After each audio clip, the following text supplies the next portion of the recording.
Today is Wednesday, January 29th. New comic book day.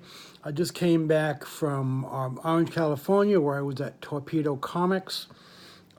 Recommend their signings. Went to the one for Jim Lee and Donnie Cates last Friday evening. It was great. It was fabulous. Got a signature from both of those guys. They couldn't have been nicer.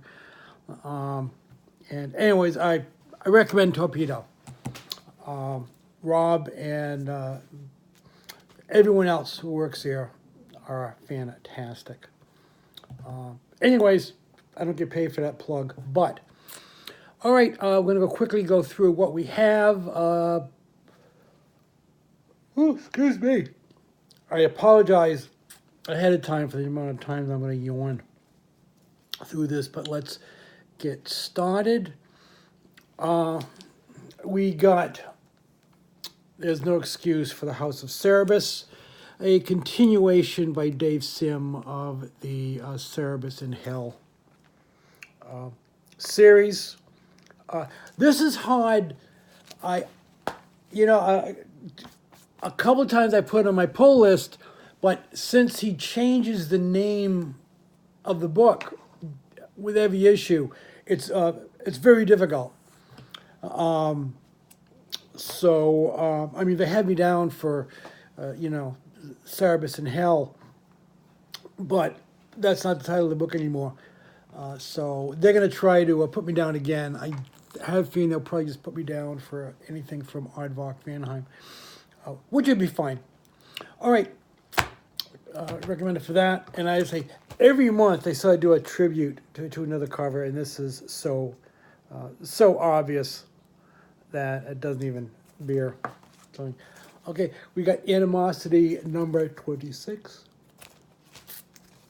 Something is Killing the Children by Sam Tinian the fourth, who's now the Batman author following Tom King. Really recommend this. This is really good horror book. In my book, you can't go wrong with anything BPRD, Hellboy, Magnolaverse are related. This is about the Frankenstein monster. I'm not sure if this is the same Frank who was one time a character in the BPRD or not, if this is like a flashback. But I'm going to have to check it out since I've always liked the character of Frankenstein always fascinated me, as does the DC 52 version currently in the Monsters of Gotham. And I hope to see more from him. We got Dial H for Hero. Should be one more issue of this, and I recommend that. Criminal number 12, always one of the first books that I put on the top of my to-be-read pile. Again, speaking of Donnie Cates, we got a Redneck, and this is issue number 25. And a new arc. And this is called Tall Tales, Chapter 1 of 6. So I don't know if this is going to be a look at the past of the family or what, but we'll see. This was a real surprise. This is from It's Alive, written by Chuck Dixon. This is a variant cover by Sam Keith. I think it says it's Keith 87, so I think this was actually drawn for the original Airboy series from... Who was doing it back then? It was originally, Pacific Comics or First, and then it was, I think, Dark Horse or Image picked it up.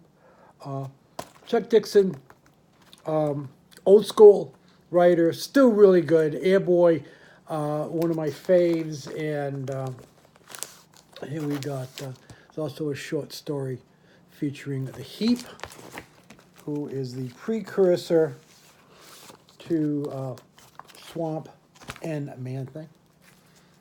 We got Tarot number 2, the Avengers Defenders crossover.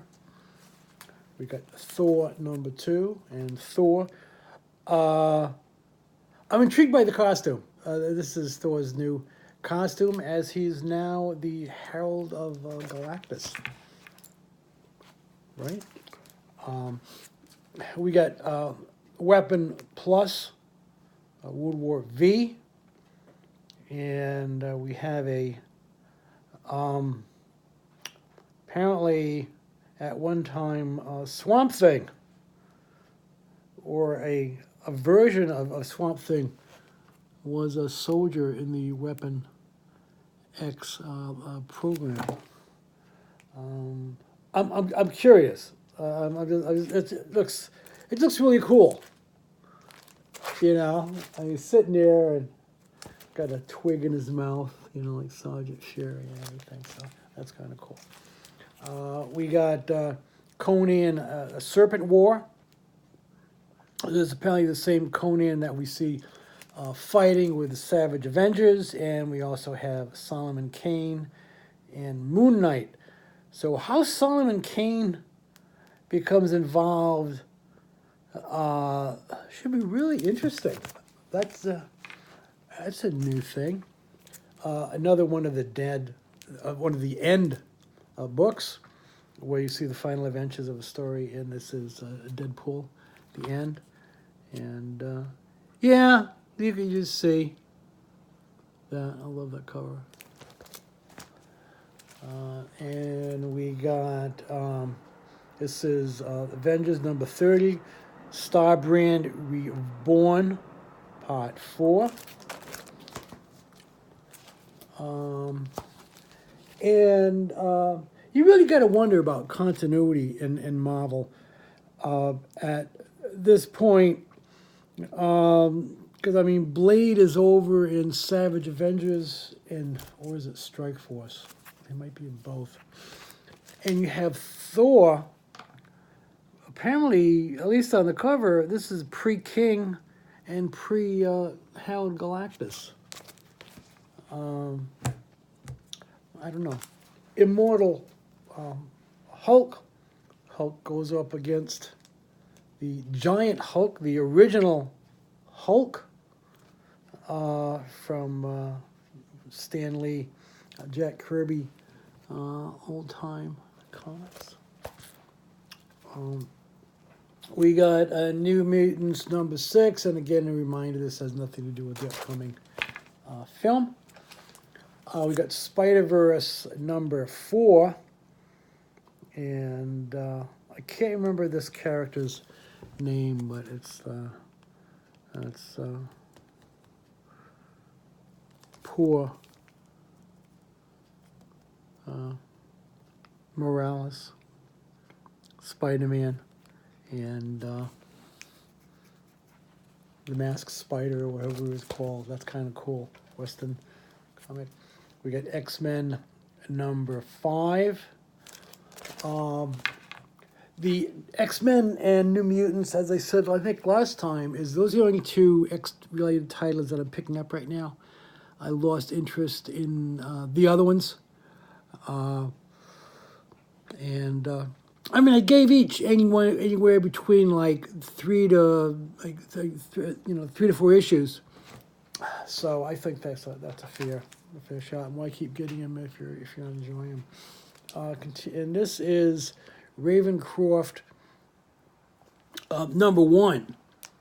There were the 3 or 4 issues. Was one with Sabretooth, one with Captain America and Dracula, and the other with Carnage, all related. So I'll be curious to see how this is a variant cover. 2 different ones. We know that basically Ravencroft is now Marvel's version of Arkham Asylum. We'll see how that works out. We got Rick and Morty, number 58.